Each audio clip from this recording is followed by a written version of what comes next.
안녕하세요. 깜냥색방입니다. 진짜 정말 오랜만이네요. 기다려주신 많은 분들께 감사 인사를 드립니다. 첫 번째로 정세랑 작가님의 재인, 재욱, 재훈입니다. 형광빛이 나는 바지락이 든 칼국수를 먹은 삼남매에게 갑자기 초능력이 생깁니다. 재인의 손톱은 솜톱깎이가 부서질 정도로 단단해지고, 재욱은 위험한 상황이 생기면 눈앞이 빨갛게 보이는 능력, 재훈에겐 엘리베이터를 마음대로 조종할 수 있는 능력이 생겼죠.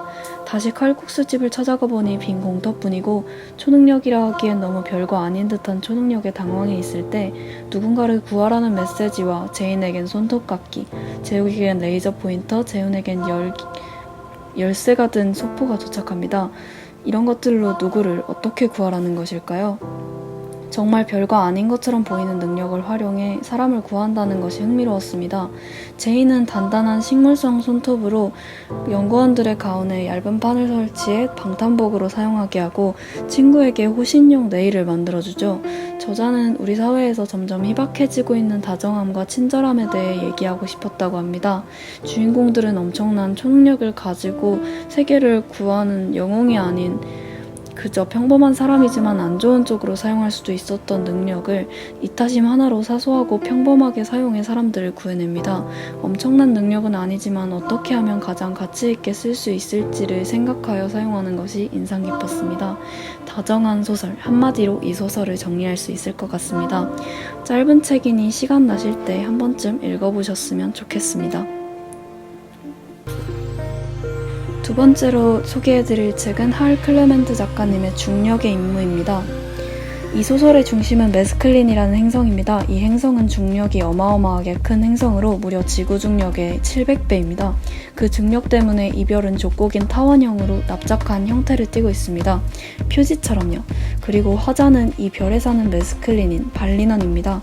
몸은 납작하고 중력으로부터 장기들을 보호하기 위해 두꺼운 껍질을 둘러싼 존재. 대충 상상이 되시나요? 그래서 지구인은 이 책에서 플라이어라 칭해집니다.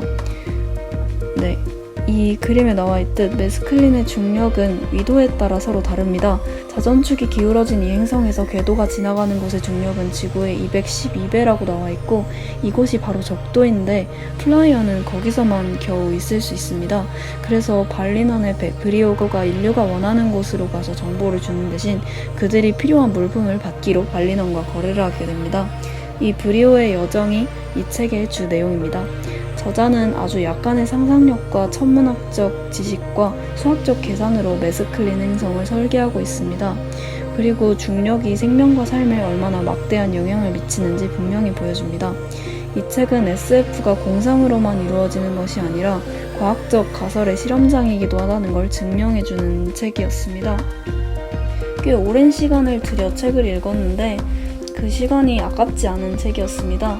사실 과학을 외우며 공부하기 시작하면서 진절머리가 나서 한동안 SF를 안 읽었습니다만 이 책을 읽고 나서 맞다, 나 과학 좋아했었지? 라고 생각하게 되었습니다.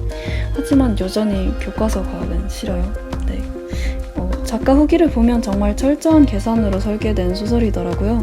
정말 돈이 아깝지 않은 책이었습니다. 너무 과학적인 요소가 많이 있어서 읽는데 이해가 힘들 수도 있지만 그래도 한 번쯤, 아니 이왕이면 2번 읽으셨으면 좋겠습니다.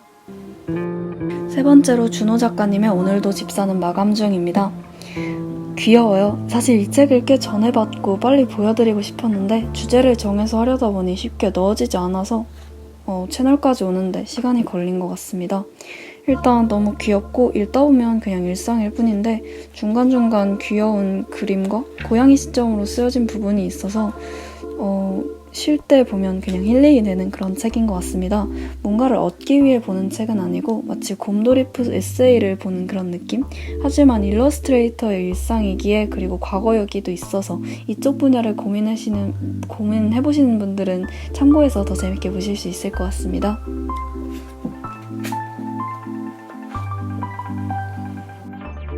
네 번째로 명소정 작가님의 너의 이야기를 먹어줄게입니다.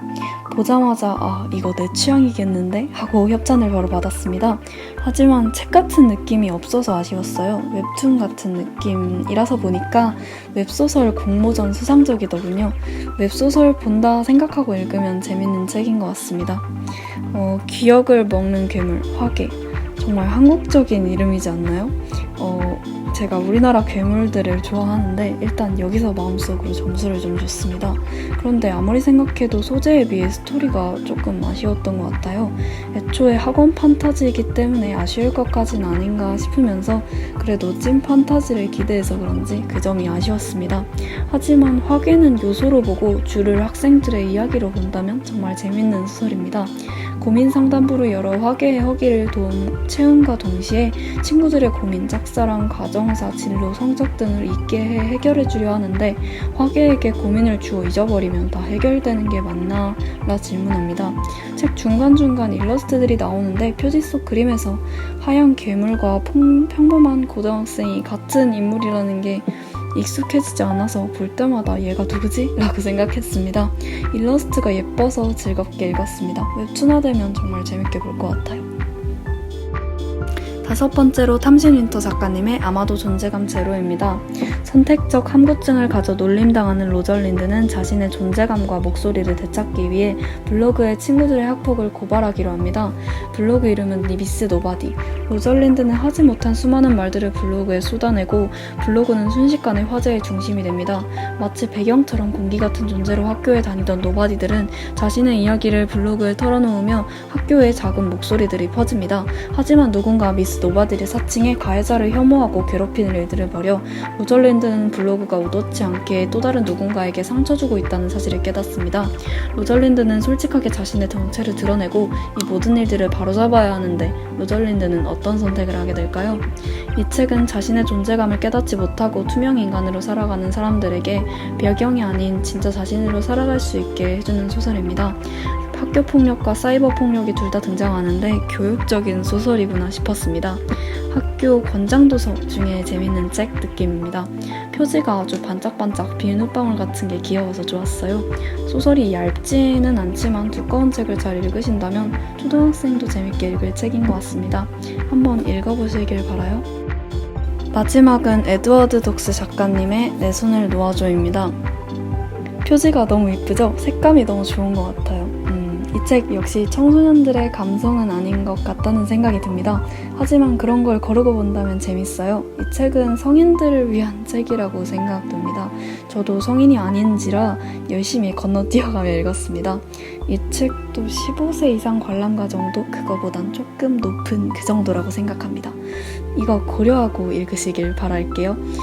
이 소설은 로게릭병 판정을 받은 아버지가 몇 개월 남지 않은 죽음을 앞두고 새 아들과 여행을 떠나는 것으로 시작해 아버지와 아들이 죽음을 맞이하기 위해 스위스로 떠난 나흘간의 여정을 담은 책입니다.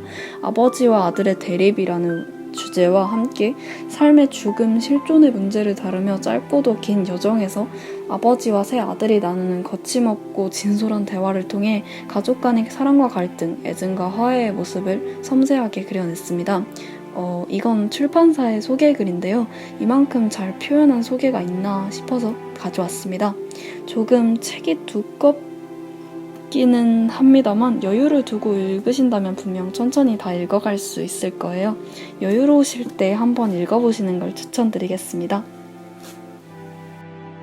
네, 오랜만에 찾아온 영상 봐주셔서 감사합니다. 다음에 더 좋은 영상으로 찾아뵐게요.